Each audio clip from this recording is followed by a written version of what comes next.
Memotret sebuah overseas wedding khususnya di tepi pantai atau kita kenal dengan istilah beachfront adalah impian saya beberapa tahun lalu dan mungkin bisa jadi impian teman-teman juga di rumah. Jadi hari ini saya akan bicara tentang apa aja yang perlu dipersiapkan ketika nanti pasca pandemi ini teman-teman ada deal pemotretan untuk overseas wedding ataupun Indonesian wedding, tapi yang lokasinya outdoor khususnya di tepi pantai. Tetap ikuti video ini dan kita akan ketemu beberapa saat lagi.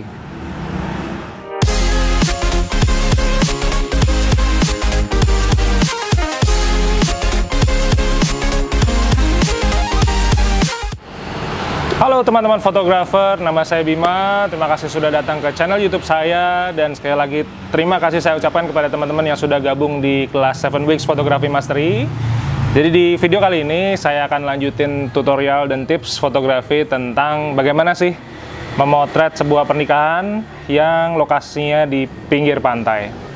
Nah, dulu 2012 saya selalu kepingin ya memotret wedding itu tidak di dalam ruangan, tapi memotretnya outdoor, dan tema weddingnya adalah international weddings. Syukur-syukur alhamdulillah kalau bisa kliennya adalah orang bule sekalian. Akhirnya saya berguru kepada seorang fotografer di Bali. Dia ngajarin saya bagaimana caranya kita motret overseas wedding di sebuah pantai-pantai yang indah. Sehingga pengalaman ini membawa saya untuk bisa motret wedding di beberapa lokasi di Bali. Kemudian kemarin sempat mau ke Sumba, lalu yang sudah selesai ada di Maldives atau Maladewa. Jadi hari ini saya akan payback ke teman-teman semua dan saya akan share bagaimana tipsnya. Tips nomor 1 yang perlu dipersiapkan adalah harus membawa kamera cadangan. Jadi yang perlu diketahui bahwa sebenarnya pantai atau angin pantai itu sebenarnya adalah musuh hampir semua fotografer ya, karena satu, ini anginnya kenceng. Terus yang kedua, kadang panas kalau memang pemotretannya siang hari ataupun mungkin sebelum sunset ya, masih panas ya.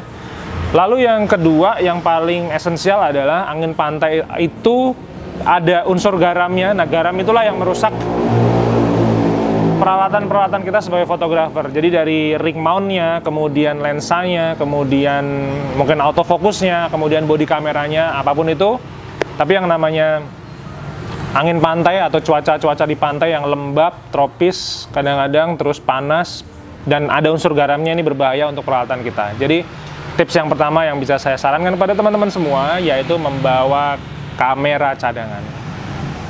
Tips nomor 2, setelah teman-teman membawa kamera cadangan, maka yang harus dilakukan adalah membawa cleaning set. Jadi itu adalah satu set alat pembersih, bisa blower, bisa lens pen, bisa lens tisu.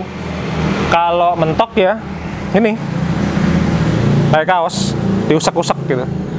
Karena satu, debu pasir ya.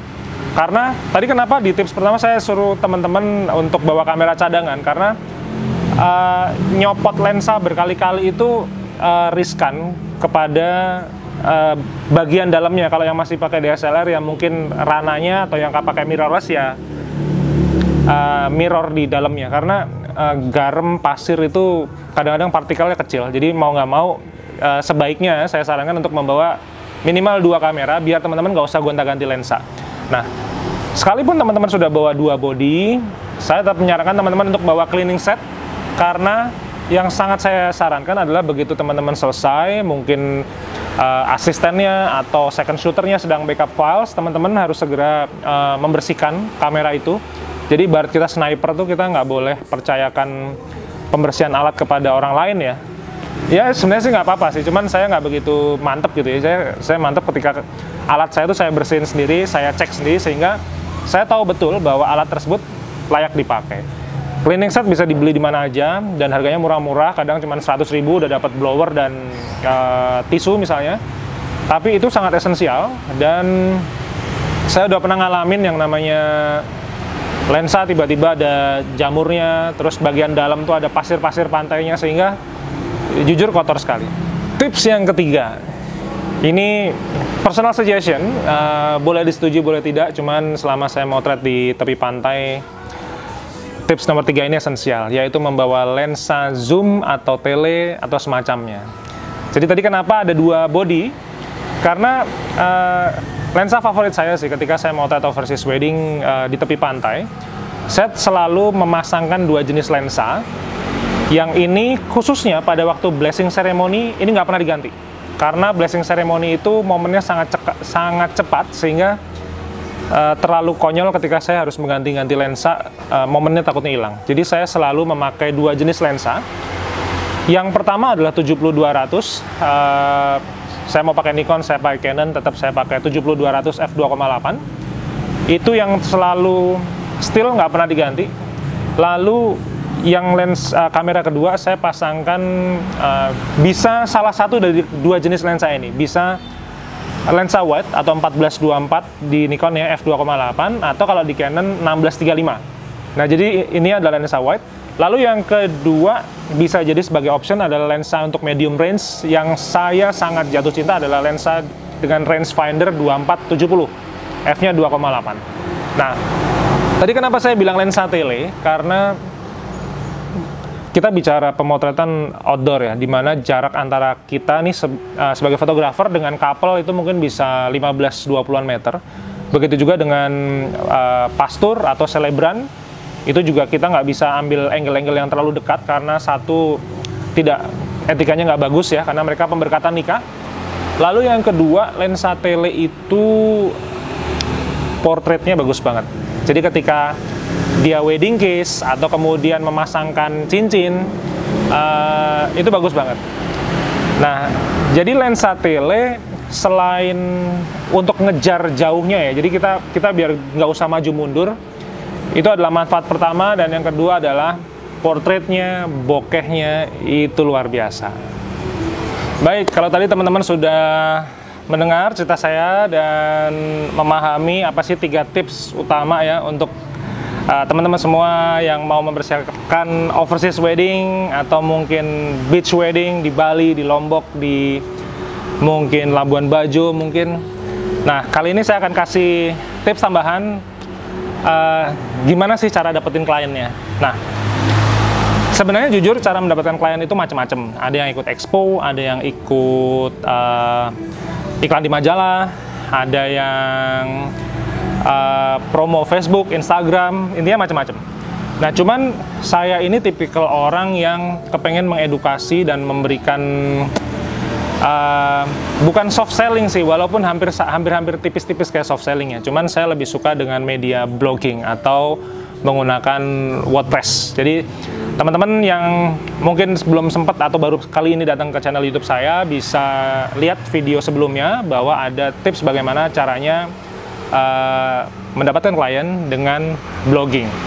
Nah, teman-teman bisa membuat sebuah website sederhana, nggak usah yang canggih-canggih, kemudian dipasangin portofolio, kemudian mulailah menulis. Nah, menulis inilah yang tadi saya sebut dengan apa yang disebut dengan edukasi. Jadi kita mengenalkan diri, nama teman-teman siapa, kemudian portofolionya seperti apa, lalu dikasih referensi, misalnya kalau mau motret wedding di Bali, referensi resortnya apa saja, lalu bagaimana sih venue-nya, dekorasinya seperti apa. Nah, teman-teman bisa pasang foto-foto itu di website teman-teman. Lalu bagaimana caranya benar-benar real untuk bisa dapetin portofolio pertama ketika kita pengen motret beach wedding. Yang pertama adalah menghubungi siapapun teman, siapapun guru yang sekiranya ada di lokasi yang sekiranya punya pantai.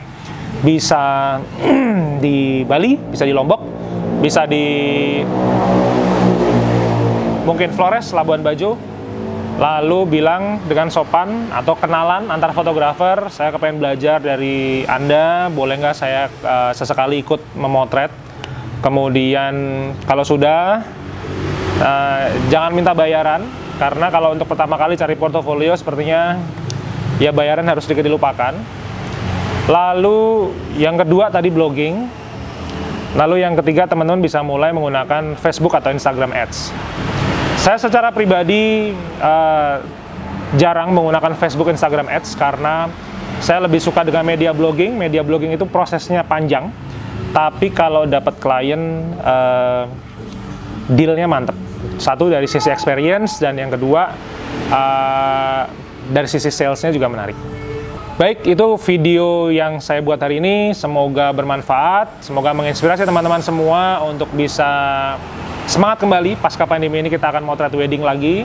Saya nggak tahu kapan, cuman harus selalu stay positif.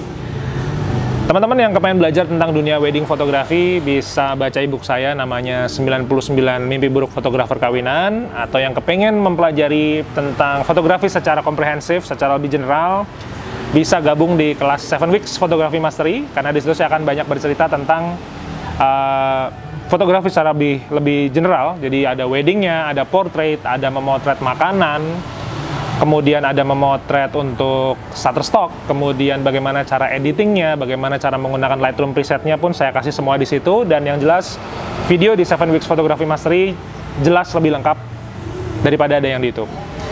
Terima kasih sekali lagi sudah datang ke channel YouTube saya. Subscribe, bagikan ke teman-teman semua. Semoga video ini bermanfaat dan sampai ketemu di video berikutnya.